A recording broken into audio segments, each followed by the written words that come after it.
Good evening, everyone. Thank you so much for being here with us tonight. I'm Whitney Ward here broadcasting at home, and my colleague Mark Hanrahan is holding things down at the KREM 2 studios. And Mark, we have a lot going on today. Yeah, all of a sudden turned into a busy afternoon. Whitney, good to see you. Some breaking news right now. Spokane County's request to advance to stage 2 of reopening has been denied by the Washington Secretary of Health. We just learned this about a half an hour ago. Spokane Councilman Michael Cathcart posted the update on Facebook. He said the governor and the Secretary of Health have both said they still don't know what the metrics will be before we can move forward, talking about Spokane. So the Spokane Regional Health District is holding a press conference starting any moment now. So we'll work to bring you that press conference just as soon as it gets underway. But this whole process began earlier this week when the mayor sent a letter to the governor asking him if Spokane County could get a variance to reopen sooner. Spokane Health Officer Bob Lutz signed on to that letter, said he was good with it. They said our local hospitals were also on board, saying they had the capacity right now to treat patients. So they sent all that request on over to the governor's office. And today we learned in some breaking news a half an hour ago that request had simply been denied. Again, that press conference with local health officials set to get underway any moment now. As soon as it does get underway, well, it looks like it's about to begin with Spokane Mayor Nadine Woodward. So let's take a listen in.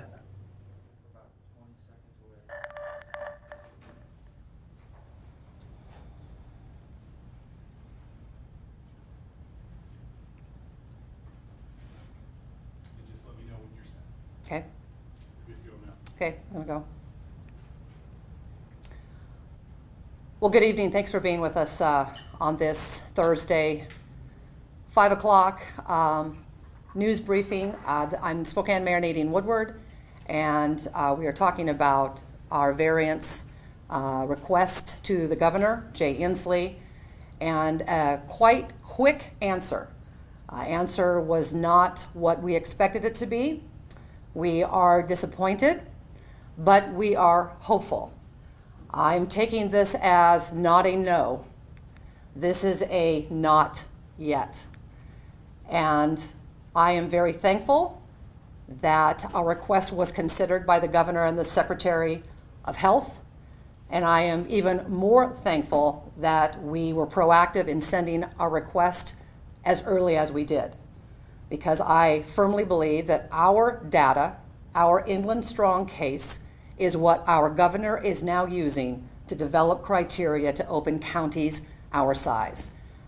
We have a good case. We presented it strongly. We are not King County. With 2.25 million people, we are Spokane County with 500,000 plus. We do not have 7,000 plus cases. We have right around 400. We do not have 500 deaths. Unfortunately, we have 30, and our heart goes out to the families of those loved ones. But we have done everything we have been asked to do. Our community has done everything it's been asked to do. We stayed home, we social distanced, we exercised proper hygiene and etiquette, and we have flattened the curve. Our cases are increasing by single digits. We have a handful of people in our hospital. We have hospital capacity and surge capacity. So I am very optimistic that we will hear from our governor soon that his criteria that he is developing will allow Spokane County to go into phase 2, and more of our businesses will open up and our people will get back to work.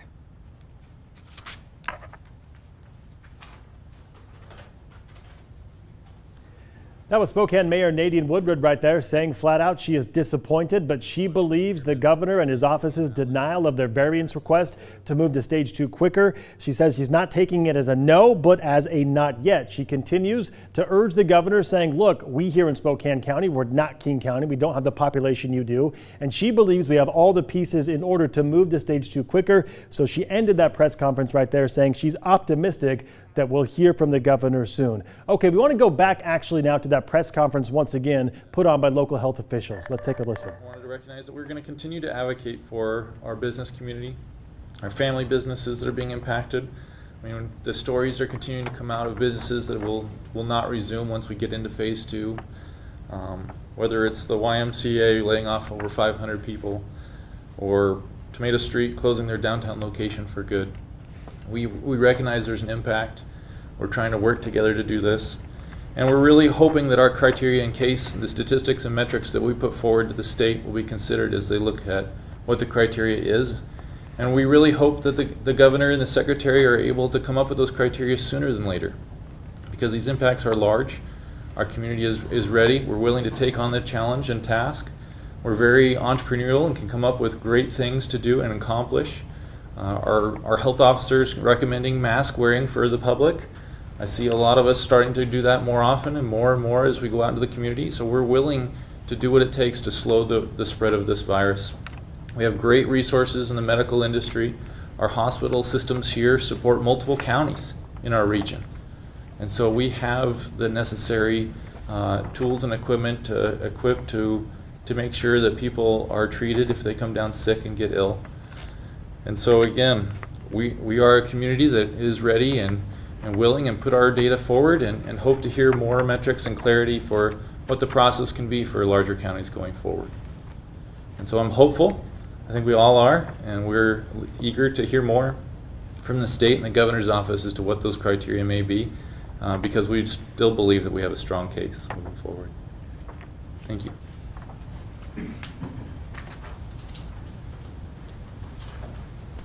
Well, that was Spokane Valley Mayor Ben Wick right there, kind of expressing some disappointment with the state's denial of our variance request to move on to phase 2 of reopening sooner. That was just denied again late this afternoon, about 4:30 this evening. Okay, in the meantime, we will move on. Another veteran from the Spokane Veterans Home has died today, bringing the total to 9 deaths. A spokesperson tells us the veteran had been diagnosed with COVID-19 and they passed away earlier this morning at a local hospital.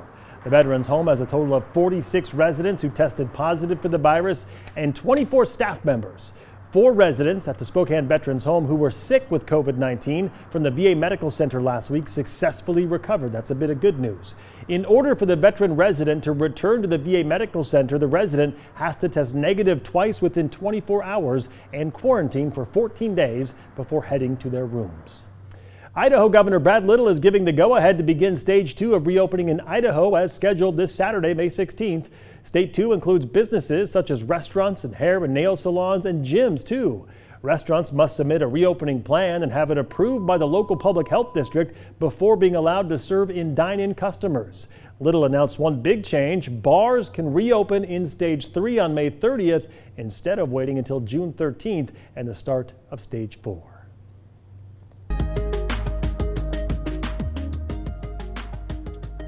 However, the economy, we know, is still feeling the impact from this coronavirus pandemic. Nearly 3 million people applied for unemployment benefits for the week that ended May 9th. The total number of claims over the last 8 weeks is about 36 million. Still, the number of first-time applications has now declined for 6 straight weeks, suggesting that fewer companies are reducing their payrolls at this point. Back here in Spokane, county leaders announced that 2 new homeless shelters will be opening up this Saturday. The first one is at the Spokane Arena. The second is the Spokane County Community Services Center. Tonight, KREM 2's Amanda Rowley shares what we know about how they'll transition into these new locations. After Friday night, the temporary shelters at the downtown Spokane Library and at the Cannon Street Warming Center will close, and 2 different locations will open in their place. They include the Spokane Arena and the Spokane County Community Services Center on 8th Avenue. The Guardians will run operations at the Spokane Arena. This location will serve about 105 adult men and women.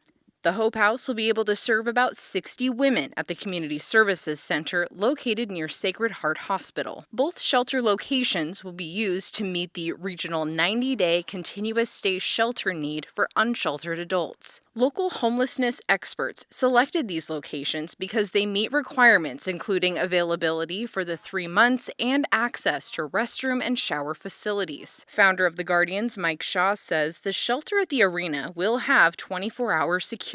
The security will be internal, on grounds, and external and off property. Guests will enter from the southwest loading docks. Staff will run check-ins and health screenings at the door.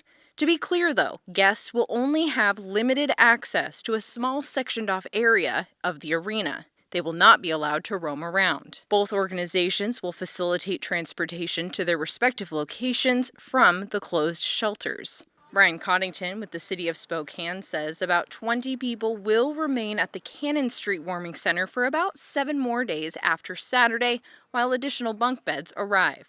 Construction at the library is contracted to begin on Monday, May 18th. The Cannon Street building will also be renovated and reopened as a day shelter. Amanda Rowley, KREM 2 News.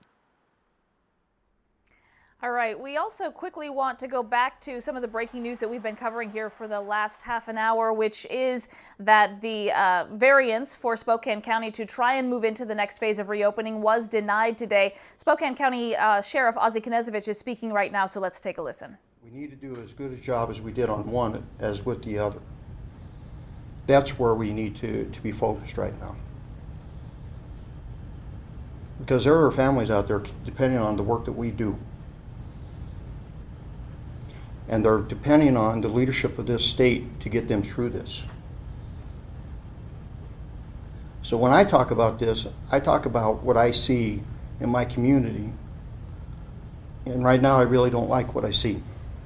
So I'm giving my whole heart hope that the work that these people over here that are doing and the negotiations that are taking place will turn out right. But that's where I think our hearts really rely, is not with this process, but with the people of Spokane County. Thank you.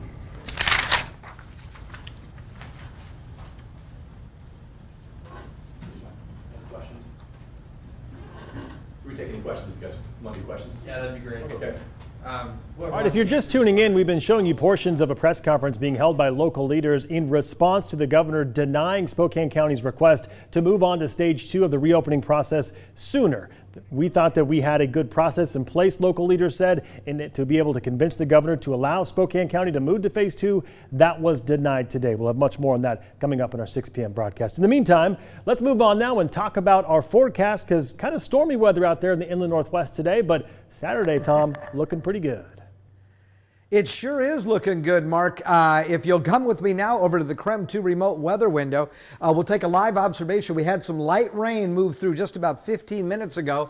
I look outside and you can see the sidewalk is wet, not drenched, but wet, but not currently raining at my location, which is about 4.5 miles west of your location on the South Hill. But look at the Doppler radar. We've got another band of rain headed our way. So yeah, we're, not thunderstorms though, just light rain. Again, you can see that on the Doppler radar. We do have heavier rain though moving up through areas of northern Idaho, and some isolated thunderstorms are moving across areas of the Silver Valley and northern Idaho up around the Spirit Lake area. Again, we get a closer view of that and we'll show you exactly where you can see the heaviest rain. Again, looks like it's north of I-90, maybe the southern end of Lake Pend Oreille, and then you can see that band of rain, light rain, just to the southwest of us. That is headed our way. So we're at 51 degrees out at the airport where we take these temperatures. Still recording light rain out there. Wind is out of the south-southwest at 9 miles per hour. I'm checking your day planner forecast. Rain at times, and then I've got rain and thunderstorms tomorrow, but I think most of that is going to be to the east and the north of us. I think we'll actually get a bit more sunshine tomorrow than we saw today with a high of 66.